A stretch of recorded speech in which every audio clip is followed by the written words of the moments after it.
Hello everyone, welcome to class. मैं धर्मेंद्र सोनी अपने YouTube channel chemistry classes by D sir में आप सभी का हार्दिक स्वागत करता हूं। और आज हम बात कर रहे हैं इनऑर्गेनिक केमिस्ट्री के अंदर डी ब्लॉक एलिमेंट में ट्रांजिशन एलिमेंट की कैरेक्टरिस्टिक्स के बारे में, प्रॉपर्टीज के बारे में। तो आज जो डिस्कस करने जा रहे हैं फिफ्थ प्रॉपर्टीज है ट्रांजिशन एलिमेंट्स की, मेल्टिंग एंड बॉइलिंग पॉइंट के बारे में। तो ट्रांजिशन एलिमेंट्स हैं, उनका जो बिहेवियर है वो हम लास्ट लेक्चर में बता चुके हैं कि they are typical metals. Typical metal का लो हार्ड थी, ब्रिटल थी, उनका मेल्टिंग और बॉइलिंग पॉइंट कैसा था, हाई था, उसमें हमने बताया। तो यहाँ पर भी यही बात बताई गई है कि ट्रांजिशन जो एलिमेंट्स हैं they have high melting and boiling point. और जब ट्रांजिशन सीरीज के अंदर चलते हैं तो मेल्टिंग और बॉइलिंग पॉइंट बढ़ता है और उसके बाद एक मैक्सिमम वैल्यू तक जाता है और फिर डिक्रीज होना स्टार्ट हो जाता है, एक्सेप्ट मैग्नीज एंड टेक्नीटियम। मैग्नीज और टेक्नीटियम ये दो एलिमेंट ऐसे हैं, मैग्नीज फर्स्ट ट्रांजिशन सीरीज से है, टेक्नीटियम सेकंड ट्रांजिशन सीरीज से है, जो एक्सेप्शनल बिहेवियर शो करते हैं, अबनॉर्मल बिहेवियर शो करते हैं। तो मिडल तक तो हम कह सकते हैं बढ़ेगा, उसके बाद मेल्टिंग पॉइंट डिक्रीज होना स्टार्ट हो जाता है। अब क्वेश्चन अराइज होता है कि इनका मेल्टिंग और बॉइलिंग पॉइंट हाई क्यों होता है। पीछे बॉन्डिंग की बात की थी हमने कि जब वो लोअर ऑक्सीडेशन स्टेट में थे या हैं तो वहां पर लोअर ऑक्सीडेशन स्टेट में आयनिक बॉन्ड बनता है, हाइयर ऑक्सीडेशन स्टेट के अंदर कोवेलेंट बॉन्ड बनता है। तो जब इनमें नंबर ऑफ अनपेयर्ड इलेक्ट्रॉन ज्यादा होंगे तो वहां कोवेलेंट बॉन्डिंग स्ट्रॉन्ग होगी, मेटालिक बॉन्डिंग है वो भी स्ट्रॉन्ग होगी। तो कोवेलेंट और मेटालिक बॉन्ड इनमें स्ट्रॉन्ग होने की वजह से they have high melting and boiling point. जैसे जैसे मिडल के बाद चलेंगे तो नंबर ऑफ अनपेयर्ड इलेक्ट्रॉन कम होने स्टार्ट हो जाएंगे, इसलिए जो मैग्नीट्यूड ऑफ फोर्सेज है वो कम होता चला जाएगा, इसलिए आफ्टर द मिडल तो मेल्टिंग और बॉइलिंग पॉइंट कम हो जाता है। और सीरीज के लास्ट में जिंक है, फर्स्ट सीरीज में, सेकंड में कैडमियम है, थर्ड में मरकरी है। तो zinc, cadmium, mercury have low boiling point. इस पे काफी बार क्वेश्चन सीबीएसई बोर्ड के अंदर, एचबीएसई बोर्ड के अंदर आया हुआ है कि इनका मेल्टिंग और बॉइलिंग पॉइंट लो होता है, क्यों होता है। तो इनका मेल्टिंग और बॉइलिंग पॉइंट लो क्यों होगा, क्योंकि इनके अंदर अनपेयर्ड इलेक्ट्रॉन आपके पास क्या होते हैं, जीरो होते हैं, अनपेयर्ड इलेक्ट्रॉन नहीं होते, इसलिए जो बॉन्ड स्ट्रेंथ है वो वीक होती है। ये सारी बातें यहाँ पर मेंशन की गई हैं, आप इनको डिक्टेट कर सकते हैं, इनको लिख सकते हैं। इनसे रिगार्डिंग ये बातें थी regarding the melting and boiling point. यहाँ एक्सेप्शनल बात बताई गई है, मैग्नीज और टेक्नीटियम है, इनका अबनॉर्मली लो मेल्टिंग पॉइंट होगा due to their complex structure. Next properties number 6, magnetic behaviour of transition element. Magnetic behaviour जब स्टडी किया गया तो ट्रांजिशन एलिमेंट्स का जो बिहेवियर है मैग्नेटिक, वो जनरली पैरामैग्नेटिक होता है कि दे शो पैरामैग्नेटिज्म, कि पैरामैग्नेटिज्म शो करते हैं। तो यहाँ दो टर्म है, एक पैरामैग्नेटिक है और एक डायामैग्नेटिक है, कि जिंक, कैडमियम, मरकरी को छोड़कर बाकी जो ट्रांजिशन एलिमेंट है उनका बिहेवियर पैरामैग्नेटिक है। पैरामैग्नेटिक बिहेवियर किस वजह से आता है, अनपेयर्ड इलेक्ट्रॉन की वजह से आता है। और डायामैग्नेटिक बिहेवियर आता है जब सारे इलेक्ट्रॉन पेयर्ड हो, तब वो डायामैग्नेटिक बिहेवियर आएगा। वो सब्सटेंस कहलाता है डायामैग्नेटिक सब्सटेंस और वो सब्सटेंस कहलाएगा पैरामैग्नेटिक सब्सटेंस। जब एक्सटर्नल मैग्नेटिक फील्ड लगाते हैं तो पैरामैग्नेटिक सब्सटेंस वीकली अट्रैक्ट होते हैं टुवर्ड्स द मैग्नेटिक फील्ड और डायामैग्नेटिक सब्सटेंस वीकली रिपेल्ड होते हैं एक्सटर्नल मैग्नेटिक फील्ड के अंदर। आपसे पूछा जाए डायामैग्नेटिक सब्सटेंस क्या है और पैरामैग्नेटिक सब्सटेंस क्या है, उसके रिगार्डिंग आप बता सकते हो। तो जिंक, कैडमियम, मरकरी है वो डायामैग्नेटिक है, क्यों है वो लिख रखा है, क्योंकि इनमें सारे इलेक्ट्रॉन पेयर्ड होते हैं। इनका जो पैरामैग्नेटिक बिहेवियर है, करेक्टर है, उसको हम कैसे मेजर करें। तो पैरामैग्नेटिक बिहेवियर और करेक्टर को in term of magnetic moment, magnetic moment की टर्म में मेजर करते हैं। Magnetic moment mu is equal to under the root n into n plus 2। ये इसको निकालने का तरीका है। n क्या चीज है, n है नंबर ऑफ अनपेयर्ड इलेक्ट्रॉन। जितने ज्यादा अनपेयर्ड इलेक्ट्रॉन होंगे उतना ही ज्यादा मैग्नेटिक मोमेंट होगा वहां पर। अब बहुत सारे क्वेश्चन इसके ऊपर आ सकते हैं। मैग्नेटिक मोमेंट कैसे निकालेंगे, किसका ज्यादा होगा या कौन सा ज्यादा पैरामैग्नेटिक होगा। तो जिसमें जितने ज्यादा अनपेड इलेक्ट्रॉन होते हैं उतना ही ज्यादा पैरामैग्नेटिक होगा नेचर के अंदर। अरे ये जो तीन सब्सटेंस है, आयरन, कोबाल्ट और nickel, they are paramagnetic substance. ये सब फेरोमैग्नेटिक सब्सटेंस है कि they are ferromagnetic substance. Ferromagnetic substance क्या होते हैं कि जब उनको मैग्नेटिक फील्ड में रखा जाता है तो स्ट्रांगली अट्रैक्ट होते हैं। पैरामैग्नेटिक वीकली अट्रैक्ट हो रहे थे, ये स्ट्रांगली अट्रैक्ट होते हैं। तो आयरन, कोबाल्ट, निकिल का नेचर याद रखना है, कैसा होगा, फेरोमैग्नेटिक होगा। मैग्नेटिक मोमेंट निकालने पर क्वेश्चन आ जाए जैसे कि calculate the magnetic moment in this and this ion. तो बच्चे गलती कहाँ करते हैं कि वो ये देख लेते हैं कि जितने डी ऑर्बिटल के अंदर इलेक्ट्रॉन है या डी सबसेल के अंदर इलेक्ट्रॉन है वही एन की वैल्यू है। यहाँ गलती होती है। तो एन का मतलब है नंबर ऑफ अनपेड इलेक्ट्रॉन। जैसे आयरन 3 पॉजिटिव में मैग्नेटिक मोमेंट निकालना था, कॉन्फ़िगरेशन मैंने लिख दिया 3d5 आ गया यहाँ पर। ओके, अब 3d5 का मतलब है कि डी सबसेल में 5 ऑर्बिटल है, पांचों में एक एक इलेक्ट्रॉन चला गया, एन की वैल्यू 5 आ गई। तो यहाँ 3d5 था, चांस की बात है एन की वैल्यू कितनी आ गई, 5 आ गई। गलती क्या करते हैं कि जैसे मैं निकिल का एग्जांपल ले लिया, निकिल 2 पॉजिटिव का कॉन्फ़िगरेशन लिखता हूँ, 3d8 लिखा गया है। अब बच्चा क्या करेगा, 8 है, यहाँ भी एन की वैल्यू कितनी ले लेगा, 8 ले लेगा। वो गलती है बच्चा कि अनपेड इलेक्ट्रॉन क्या है वो देख ले। 3d8 का मतलब है कि आपने फिलिंग करी इलेक्ट्रॉन्स की, तो 2 अनपेड इलेक्ट्रॉन आए हैं, एन की वैल्यू कितनी हुई है, 2 हुई है। सिमिलरली कोबाल्ट 3 के अंदर एन की वैल्यू 3d6 था कॉन्फ़िगरेशन, एन की वैल्यू कितनी आ गई अपने पास, 4 आ गई। It's okay. बात करें नेक्स्ट प्रॉपर्टीज की, नंबर 7 कैटालिटिकल प्रॉपर्टीज कि transitions elements are act as a catalyst या their compounds are act as a catalyst. तो उनके अंदर कैटालिटिकल प्रॉपर्टीज कैसे अराइज होती है, क्या उसके पीछे रीजन होगा। तो जब सरफेस केमिस्ट्री पढ़ते हैं तो वहां थ्योरी आती थी, थ्योरी ऑफ कैटालिसिस। उसमें एक हेट्रोजीनियस कैटालिसिस थ्योरी आती थी, एक होमोजीनियस कैटालिसिस थ्योरी आती थी। तो उसके अंदर आता था कि इंटरमीडिएट कंपाउंड फॉर्मेशन थ्योरी।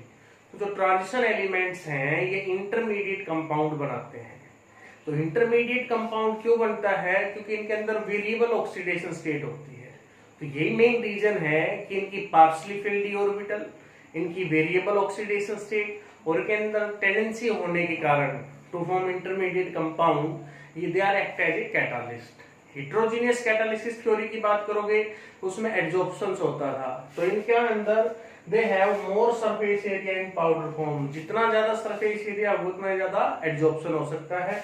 इसलिए ये चारों रीजन मिलकर, यहाँ दोनों पॉइंट मैंने कंबाइन कर दिए हैं, ये इसका रीजन हो गया कि ट्रांजिशन एलिमेंट और उनके कंपाउंड किसका काम करेंगे, कैटालिस्ट का काम करेंगे। एग्जाम्पल की बात करूं तो बहुत सारे एग्जाम्पल हैं जिनमें ट्रांजिशन एलिमेंट कैटालिस्ट का काम करते हैं। सबसे सिंपल और बेसिक एग्जाम्पल हमने उठाया है hydrogenation of oil.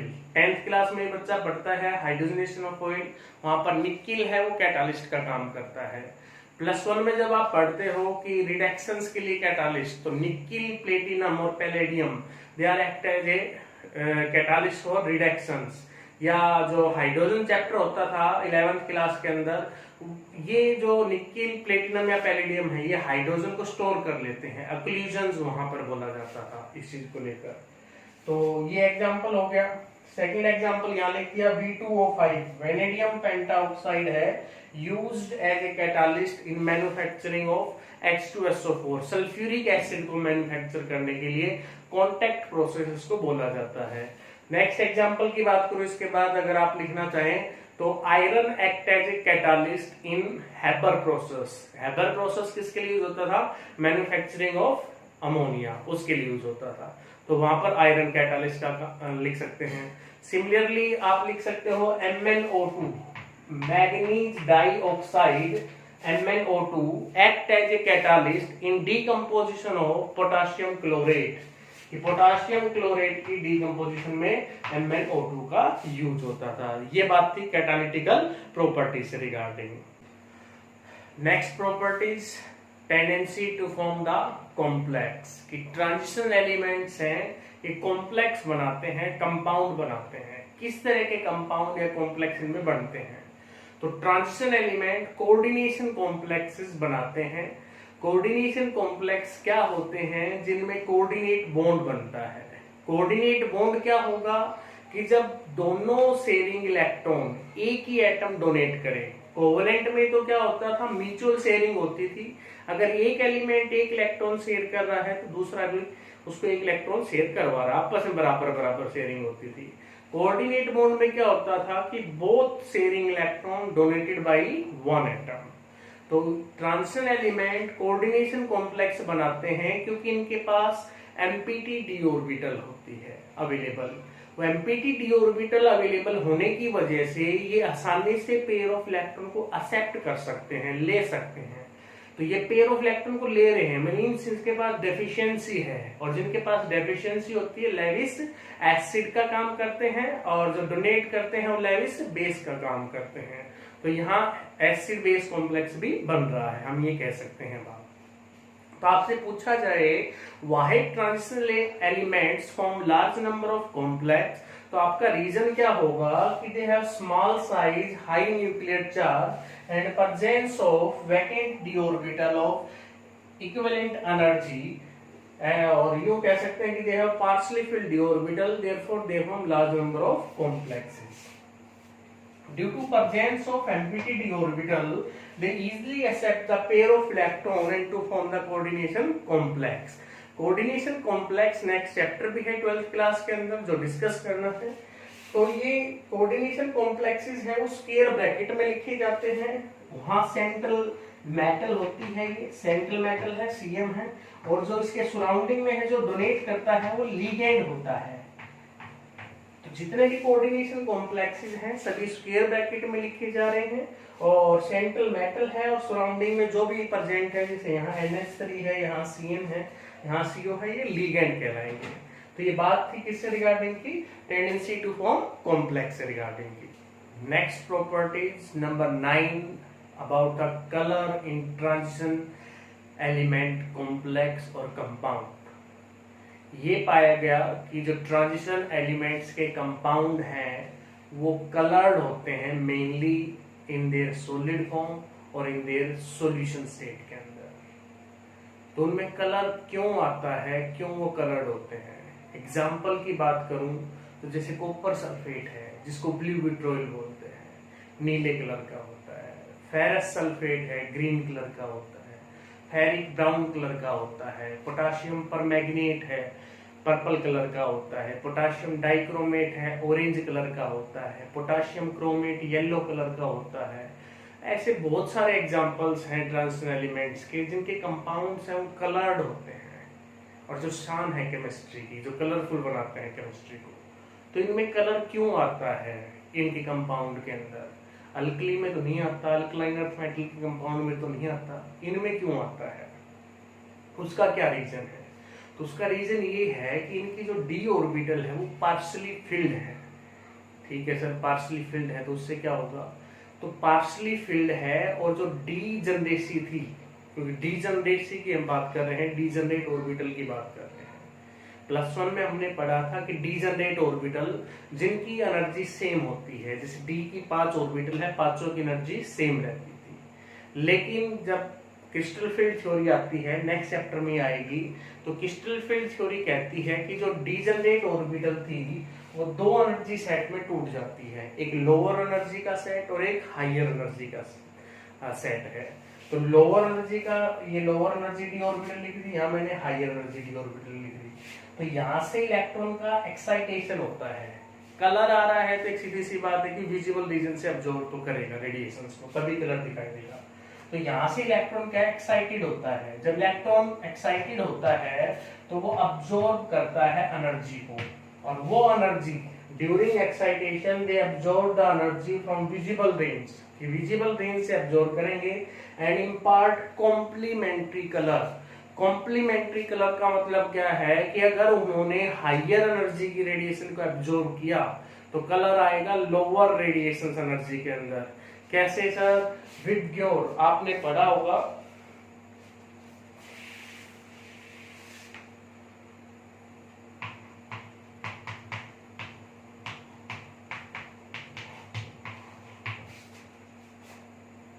Violet colour है, रेड कलर की वेवलेंथ ज्यादा होती है, एनर्जी कम होती है। इसकी एनर्जी ज्यादा है, इसकी एनर्जी कम है। तो यहाँ लिखा भी गया है अगर वो वायलेट कलर का रेडिएशन से एब्जॉर्ब करता है तो उसमें कलर येलो मिलेगा, अगर वो रेड कलर की एनर्जी से एब्जॉर्ब कर रहा है तो उसका कलर ग्रीन मिलेगा, अपोजिट मिलेगा। कॉम्प्लीमेंट्री का मतलब ये है, ऑरेंज है तो ऑरेंज से वो ब्लू मिलेगा, इससे रिगार्डिंग का। तो ये बात थी कलर से रिगार्डिंग की कलर क्यों आ रहा है। कलर इन ए कॉम्प्लेक्स और compound arise due to excitation of electron from lower energy d orbital to higher energy d orbital, and during this excitations they absorb the energy from the visible region, and visible region की वजह से है और impart करते हैं किसको, complementary. Transition element which have D0 and D10 configuration, जिन transition element में D0 या D10 कॉन्फ़िगरेशन है उनके आयंस के अंदर वो कलरलेस होंगे, उनमें कलर नहीं होगा। क्यों होंगे, क्योंकि उनके अंदर वो डी ट्रांजिशन पॉसिबल नहीं है। इसको हम डी ट्रांजिशन भी बोलते हैं, एक्साइटेशन को डी ट्रांजिशन।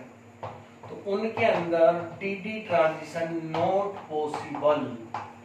ये बात आप इसके बाद लिख सकते हो कि व्हेन D0 और D10 configuration then D transition is not possible. क्यों नहीं पॉसिबल है, क्योंकि D0 है तो कोई इलेक्ट्रॉन ही नहीं है, एक्साइटेशन नहीं होगा। और D10 का मतलब है कि दोनों ही, ये d ऑर्बिटल भी भरी हुई है, ये भी भरी हुई है, तो इलेक्ट्रॉन एक्साइटेड नहीं होगा। एक्साइटेड नहीं होगा तो एनर्जी एब्जॉर्ब नहीं करेगा, कलर नहीं आएगा। तो D0 और D10 अगर कॉन्फ़िगरेशन किसी भी आयन का है तो वो कलरलेस होगा। ये एग्जांपल लिखे गए हैं। इनका कॉन्फ़िगरेशन D10 है, स्कैंडियम 3 पॉजिटिव, टाइटेनियम 4 पॉजिटिव, इनका D0 कॉन्फ़िगरेशन है। ये सारे कलरलेस होंगे। कलरलेस का मतलब है व्हाइट, ऐसा भी लिखा आ सकता है। काफी बार क्वेश्चन आया है कि cadmium 2 positive salts are white, तो व्हाइट में कंफ्यूज मत हो जाना, व्हाइट का मतलब कलरलेस से है। तो ट्रांजिशन एलिमेंट में एक सीधा सा फंडा है कि अगर ये पूछा जाए आपसे कि ये कलर्ड है या ट्रांजिशन एलिमेंट कलर्ड है तो आप ये पॉइंट मिलेगा D transition, because there D transition is possible. तो कलर के लिए एक चीज माइंड में सेट कर लो कि वहां डी ट्रांजिशन होगी। डी ट्रांजिशन क्या, ये डायग्राम था कि डी से डी में इलेक्ट्रॉन का एक्साइटेड हो जाना, वो डी ट्रांजिशन है। वहां पर डी ट्रांजिशन किस में नहीं होगी, D0 और D10 वाले में नहीं होगी। तो कलर बड़ी इंपॉर्टेंट प्रॉपर्टीज है। कलर जब भी दिमाग में आए ट्रांजिशन एलिमेंट का तो डी ट्रांजिशन की जरूर बात होगी, क्योंकि डी ट्रांजिशन की वजह से कलर होता है। अब बात करते हैं इसके एक्सेप्शनल केस से रिगार्डिंग की। दो केसेस हैं जो एक्सेप्शनल है, जिनमें डी ट्रांजिशन नहीं है और फिर भी कलर्ड होता है। क्यों? एक्सेप्शनल केस में डाइक्रोमेट आयन ले लिया, chromate ion, परमैग्नेट ion, dichromate, chromate, परमैग्नेट। Oxidation state आप सभी को निकालनी आती है। ऑक्सीडेशन स्टेट यहां निकाल लोगे, +6 आएगी क्रोमियम की, यहाँ प्लस, यहाँ मैग्नीज की आएगी +7।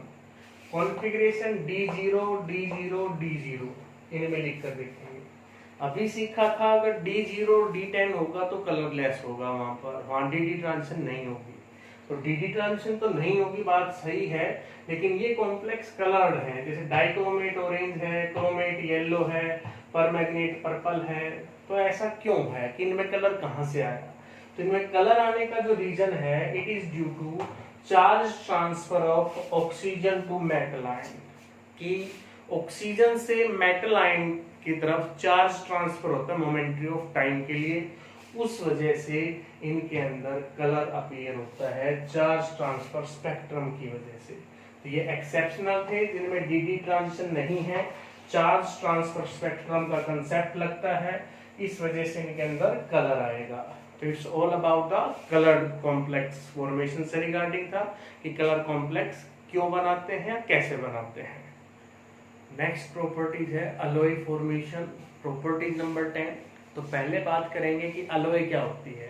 तो अलॉय क्या होगी आपके पास, अलॉय होती है होमोजीनियस मिक्सचर ऑफ 2 और मोर मेटल्स, कि 2 और 2 से अधिक मेटल्स को मेल्ट करके और उनको आपस में मिक्स किया जाता है, उससे अलॉय बनती है।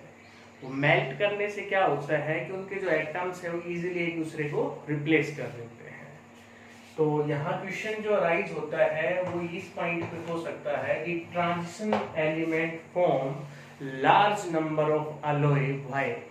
तो क्यों बनाते हैं? Because they have similar size, so the atom of one element replace the atom of other elements easily, कि एक मेटल का एटम दूसरे मेटल के एटम के साथ आसानी से रिप्लेस हो सकता है, क्योंकि इनका साइज है वो सिमिलर होता है, एक जैसा होता है।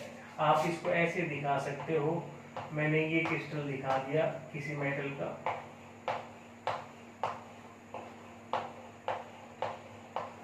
उसके अंदर उसमें ये जो मेटल्स का एटम था ये रिप्लेस हो गया दूसरे के साथ, साइज सिमिलर था तो उसकी जगह दूसरा आ गया।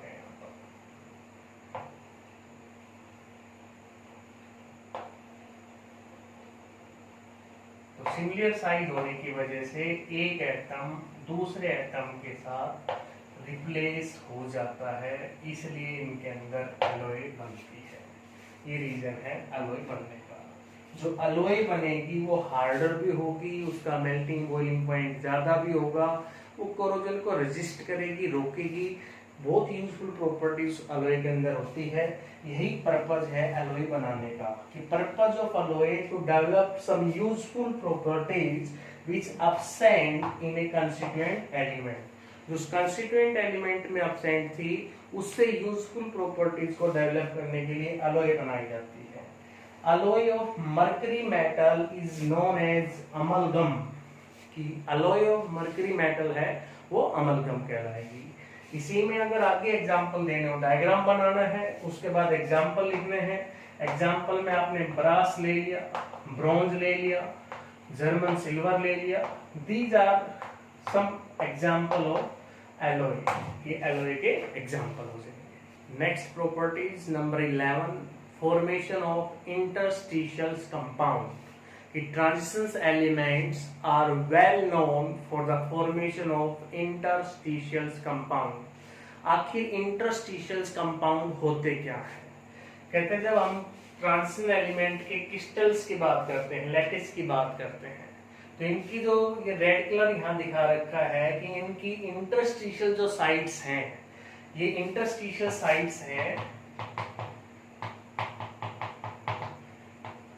इनमें वैकेंट स्पेस ज्यादा होता है, लार्ज होता है। उस वैकेंट स्पेस लार्ज होने की वजह से स्मॉल साइज का जो एलिमेंट है लाइक के hydrogen, carbon, boron, they easily occupy this space and form a compound, and that compound is called interstitial compound. NCERT exercise में क्वेश्चन भी है कि interstitial compounds are well known for transition elements. क्यों जाने जाते हैं? तो क्यों जाने जाते हैं? Due to large vacant interstitial space in their sites, therefore they are well known for transition elements. How they are differ from the transition element? तो जितने भी इंटरस्टिशियल कंपाउंड्स बनेंगे वो किस तरीके से डिफर करते हैं? तो केमिकल रिएक्टिविटी इंटरस्टिशियल कंपाउंड की और ट्रांजिशन एलिमेंट की सिमिलर होती है, फिजिकल प्रॉपर्टीज अलग होती है। दे आर मोर हार्ड और रिजिड। क्यों? क्योंकि जो स्पेस था वो फिलअप हो गया, भर गया है, तो हार्ड होंगे, रिजिड होंगे, हाई मेल्टिंग बॉइलिंग पॉइंट होगा, ये सारी उनकी कैरेक्टरिस्टिक्स अलग होंगी, डेंसिटी ज्यादा होगी उनकी as compare to corresponding element. ये सारी बातें यहाँ पर लिखी गई हैं, इनको आपने डिक्टेट करना है कि कैसे कैसे होगा। एग्जाम्पल की बात करोगे तो एग्जाम्पल बच्चों हो जाएगा स्टील। यहाँ सिर्फ इतना लिखा गया है कि they have similar chemical properties as corresponding element but different physical properties। अब physical properties से आगे क्या लिखना है आप लोगों ने? आप लोगों ने ये लिखना है कि they are more hard brittles, they have high melting boiling points, they are rigids। क्यों होंगे? Because small size element occupy the space and therefore they become rigid। अगर रीजन पूछा जाए तो एग्जाम्पल है स्टील आ गया। इसका एग्जाम्पल कि स्टील है वो आयरन प्लस कार्बन से मिलकर बना है, हार्ड होता है। Borides are harder as diamond, diamond की तरह वो भी हार्ड होते हैं। तो ये बात थी इंटरस्टिशियल कंपाउंड से रिगार्डिंग। आज के लिए इतना ही बच्चों।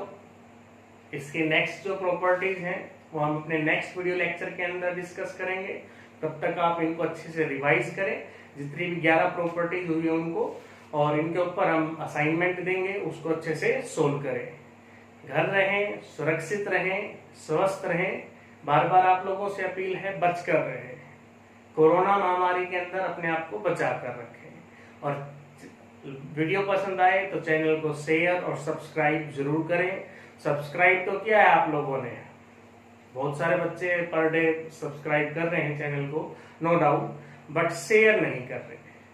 तो बच्चों, अच्छी चीज को शेयर करने में कोई बुराई नहीं है, हम बहुत सारी बातें हैं शेयर करते हैं।